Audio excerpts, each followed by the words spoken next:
Hai dan Assalamualaikum. Selamat petang semua. Semua sehat kan? Okey, kumpulan kami akan memulakan pembentangan ini dengan menerangkan terlebih dahulu konsep pentaksiran. Awak tahu tak apa tu pentaksiran? Pentaksiran merupakan elemen penting dalam penilaian pendidikan. Menurut Rashida pada tahun 2008, pentaksiran pendidikan merupakan satu proses untuk mendapatkan maklumat dan membuat rumusan tentang hasil sesuatu proses pembelajaran. Pentaksiran ini melibatkan proses pemerhatian, pengumpulan, perakaman dan perkembangan skor kepada tahap pendidikan pelajar. Selaras dengan tahap pendidikan pada masa kini, pentaksiran telah berubah bentuk dari pengujian kepada pentaksiran secara berterusan. Pentaksiran telah menumpukan bersifat holistik, merangkumi kognitif, efektif dan psikomotor. Persoalannya, apakah perbezaan penilaian tradisional dengan pentaksiran pada masa kini? Jangan risau, bahagian ini akan diterangkan oleh sahabat saya Nurul Afika. Okey Fika? Baik Dayah. Okey, seterusnya kita beralih kepada pentaksiran formatif dan sumatif. Terdapat dua jenis pentaksiran iaitu penilaian formatif dan sumatif. Penilaian formatif bertujuan untuk mendapatkan maklumat tentang kemajuan dan mengukur penguasaan pelajar terhadap topik-topik tertentu. Manakala sumatif pula, kebiasaannya berkaitan dengan peperiksaan akhir semester ataupun akhir tahun. Dan penilaian yang diberikan berbeza-beza mengikut pencapaian seorang murid dengan murid yang lain. Seterusnya, kita beralih pula kepada perbezaan formatif dan sumatif. Formatif bertujuan untuk guru-guru memerhati dan membimbing para pelajar semasa proses pembelajaran masih dalam pelaksanaan. Manakala sumatif pula, guru-guru menilai dan menghakimi tahap kejayaan sesuatu proses yang telah dilaksanakan. Sebagai contoh, guru-guru memberikan markah pada kertas peperiksaan akhir tahun para pelajar. Seterusnya, masa pentaksiran. Untuk formatif pula, pentaksirannya berjalan semasa dalam tempoh proses pembelajaran. Manakala sumatif pula di akhir sesuatu proses yang telah dilaksanakan. Yang seterusnya ialah jenis teknik. Formatif pula berkaitan dengan pemerhatian yang tidak formal seperti kuis, kerja rumah, lembaran kerja dan sebagainya. Manakala sumatif pula merupakan ujian formal seperti projek berskala besar ataupun peperiksaan akhir tahun. Yang selanjutnya, kegunaan maklumat pentaksiran. Formatif pula boleh dibaiki dan diubah semasa proses pembelajaran sedang berlangsung.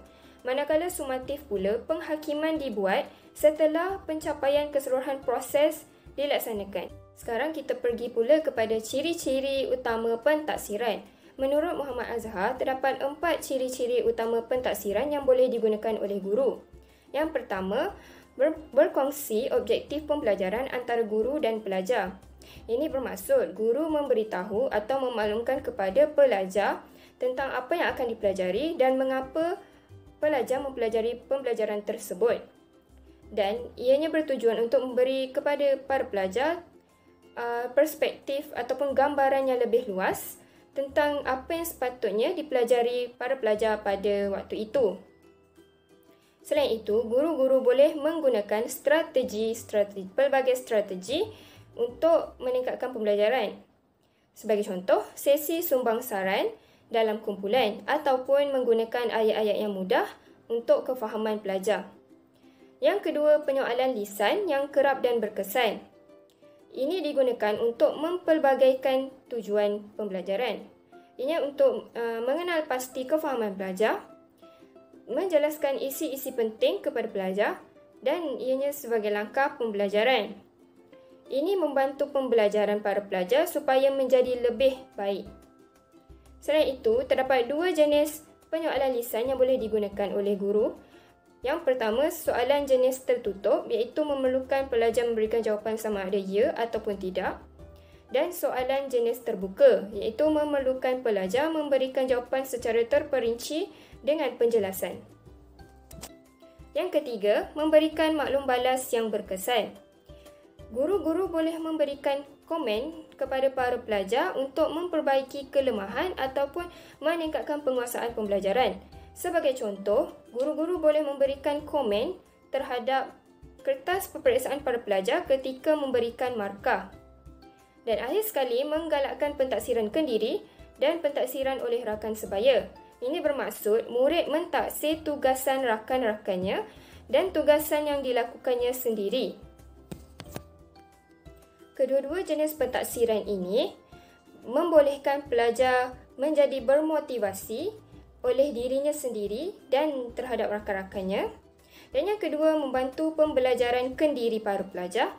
Dan yang ketiga, dapat dibantu bagi memahami proses pentaksiran.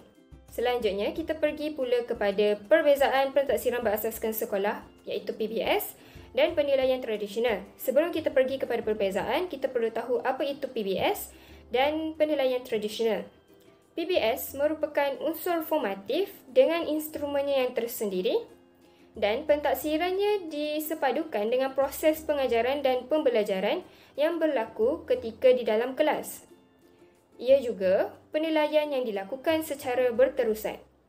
Manakala penilaian tradisional pula, ianya lebih kepada bercorak sumatif dan juga pentaksirannya dilakukan secara berasingan dan terpisah dengan proses pengajaran dan pembelajaran. Selain itu, menurut Payne dan Zamri, proses PBS dapat mengenal pasti kekuatan dan kelemahan pelajar dengan segera. Oleh itu, tindakan dapat diambil dengan membantu proses pembelajaran pelajar. Kita pergi kepada perbezaan PBS dan penilaian tradisional. Untuk kandungan, PBS lebih menekankan kemajuan pelajar, manakala penilaian tradisional pula lebih menekankan accountability. Objektif pula, PBS lebih mengintegrasikan objektif dan hasil pelajar. Manakala penilaian tradisional pula lebih cenderung untuk mengasingkan peringkat rendah dan memisahkan objektif. Untuk tugasan, PBS lebih kepada kepelbagaian dan lebih terbuka. Manakala penilaian tradisional pula lebih berstruktur. Seterusnya, pentadbiran. PBS mengambil masa yang sedikit lama, manakala penilaian tradisional lebih efisien. Selanjutnya, maklum balas, pemarkahan dan laporan. Untuk PBS, ia boleh menjadi sukar dan multidimensi, manakala penilaian tradisional pula lebih berobjektif.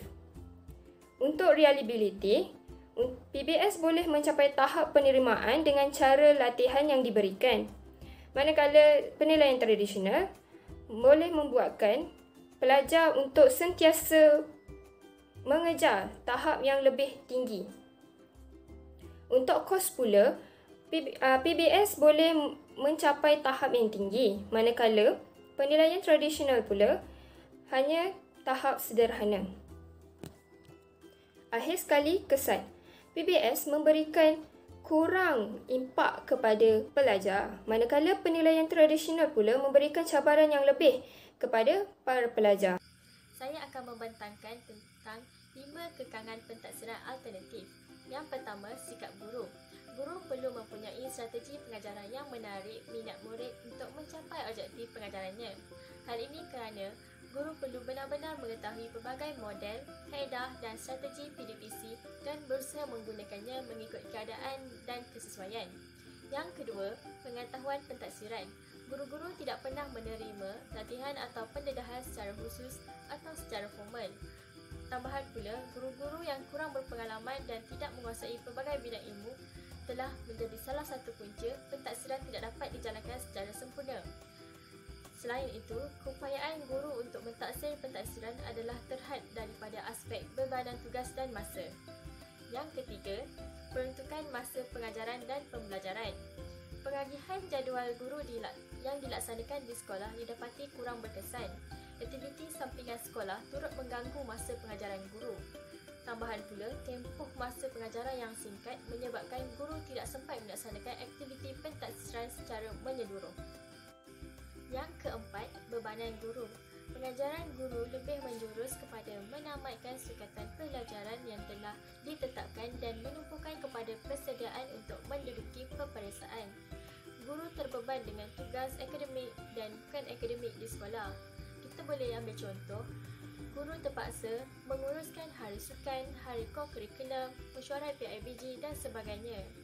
Bebanan tugas yang banyak telah mengakibatkan tekanan dalam kalangan guru, sehingga mereka tidak mampu melaksanakan pentaksiran secara sempurna. Yang kelima, pihak berautoriti. Kekurangan bengkel atau seminar mengenai kerja khusus akan membantutkan pengetahuan guru untuk menjalankan pentaksiran. Selain itu, guru besar memainkan peranan penting dalam menjayakan program ini. Oleh itu, guru besar yang tidak memahami kepentingan PBS akan menimbulkan pelbagai masalah. Justeru, kelemahan sistem sokongan daripada pihak tertentu seperti institusi sekolah atau kementerian akan menghalang program PBS untuk dilaksanakan dengan jayanya. Baiklah, pada bahagian ini saya akan memberikan beberapa cadangan yang mungkin dapat mengurangkan isu-isu yang berkaitan dengan pentaksiran dan penilaian di sekolah. Cadangan saya yang pertama ialah guru seharusnya memiliki sikap yang positif dan kemahiran dalam proses pentaksiran dan penilaian di sekolah. Hal yang demikian kerana apabila guru mempunyai sikap yang positif, iaitu bersemangat dan bersungguh-sungguh ketika melakukan proses pentaksiran dan penilaian, pelajar akan lebih cenderung untuk meningkatkan sikap dan motivasi mereka dalam pembelajaran. Cadangan saya yang kedua iaitu pihak pentadbiran sekolah, iaitu dalam kalangan sesama guru, boleh mengadakan perbincangan secara kolaboratif dan menarik mengenai amalan dan pelaksanaan pentaksiran. Hal ini merupakan salah satu strategi yang boleh dilakukan secara berkala bagi membolehkan guru memberi tumpuan kepada objektif semasa menjalankan pentaksiran.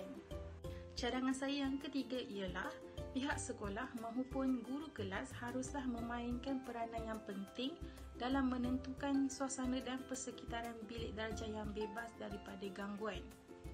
Hal ini kerana gangguan yang terdapat dalam persekitaran bilik darjah akan memberikan kesan yang negatif dan menyukarkan guru dalam proses pentaksiran kepada pelajar.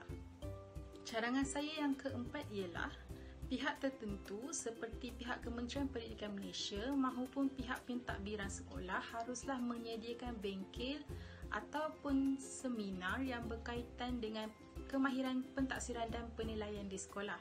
Hal ini kerana guru dapat berpeluang menambah ilmu dan kemahiran mereka dalam proses pentaksiran dan penilaian agar ianya dapat dijalankan dengan lebih berkesan. Baiklah, kesimpulan bagi isu yang telah dibincangkan oleh kumpulan kami ialah pentaksiran alternatif akan lebih berjaya sekiranya semua guru mendapat kursus dan juga latihan yang mencukupi mengenai pentaksiran. Jika guru lebih bersedia, maka pentaksiran akan lebih mudah dijalankan di sekolah.